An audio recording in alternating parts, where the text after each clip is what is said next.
안녕하세요, 로버튜브. 오늘은 지정학적 관점으로 봤을 때 수출 규제 문제에 대해서 일본이 한국에게 숙이고 들어와야 하는 이유에 대해 이야기해보겠습니다. 외교 정치 뉴스를 보다 보면 지정학이라는 단어를 심심치 않게 만날 수 있습니다.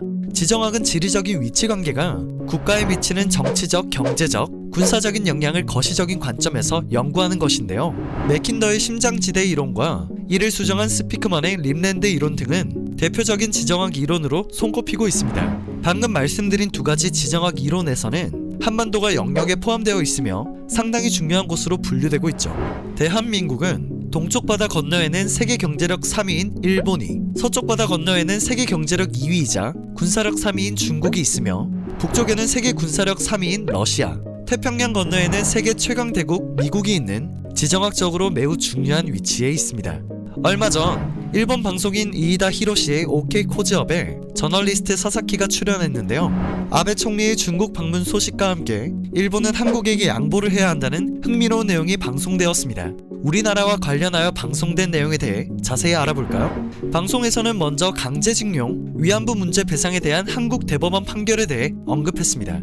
배상으로 합의를 본 것인데 국내의 대법원 판결을 앞세워 이 합의를 인정할 수 없다는 것이 맞는 행동이냐에 대한 내용이었는데요. 대법원에서는 강제징용에 대한 배상 문제를 해결했다고 하려면 강제징용을 했다는 사실과 불법을 저질렀다는 사실부터 인정해야 한다고 판단했었습니다.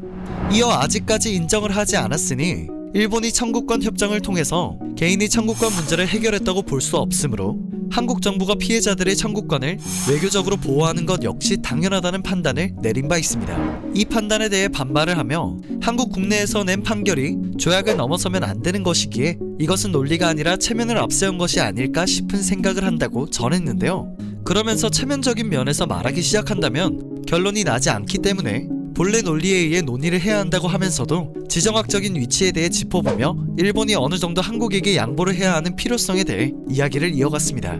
실제로 한국은 중국, 러시아, 미국, 북한에 둘러싸여 있습니다. 한국이 일본을 버리면 일본은 고립되는 것과 같은 상황에 놓일 수 있죠.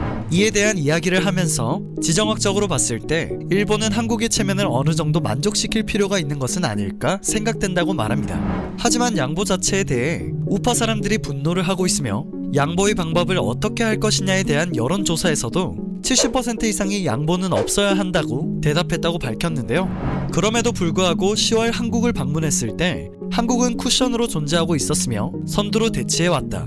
한국이 중국 측에 서서 일본을 버리면 어떻게 될지 상상할 수 있느냐라는 측근의 이야기를 전하며 미묘한 걱정을 내비쳤습니다. 지난 11월 19일 문재인 대통령은 생방송으로 진행된 국민과의 대화를 통해 국민의 질문에 답변합니다. 여기서 지소미아에 대한 질문이 나와 답변을 이어가는 중 일본은 우리의 방파제 역할에 의해서 안보를 유지하고 있다며 일본이 지정학적으로 한국의 혜택을 보고 있는 위치에 있다는 사실을 새롭게 강조했는데요. 일본의 전체 GDP 대비 국방비 지출이 1%가 되지 않고 우리는 2.6%에 가깝다며 굉장히 많은 비용을 쓰고 있어 일본 안보에 도움을 주고 있는데 안보상으로 신뢰할 수 없다고 하면서 군사정보는 공유하자고 한다면 모순되는 태도이지 않느냐 라는 답변을 하면서 한국 안보에 있어 한미동맹이 핵심이지만 한미일의 협력도 중요하다고 전했습니다. 마지막으로 일본이 그에 맞는 조치를 취해준다면 우리는 언제든지 협력할 의향이 있으며 지소미아가 끝나더라도 협력을 계속할 수 있다고 강력하게 한일 관계에서 국익을 챙긴 바 있습니다. 지리적으로 아시아 대륙과 바다를 연결시키는 지점 중에서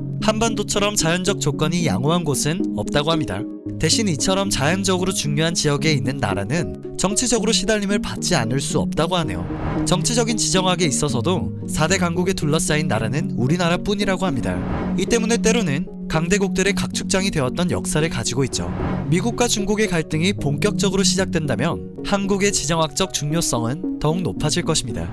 우리가 휘둘리지 않는 힘을 가지게 되면 일본이 걱정하고 있는 부분인 대륙과 해양을 잇는 나라, 국제정치에서 핵심적으로 중요한 나라가 될 수 있는 만큼 지정학적 위치를 우리의 강점으로 앞세워 잘 살렸으면 하는 바람을 가지게 됩니다. 새로운 뉴스 재미있으셨나요? 오늘 영상은 여기서 마치겠습니다.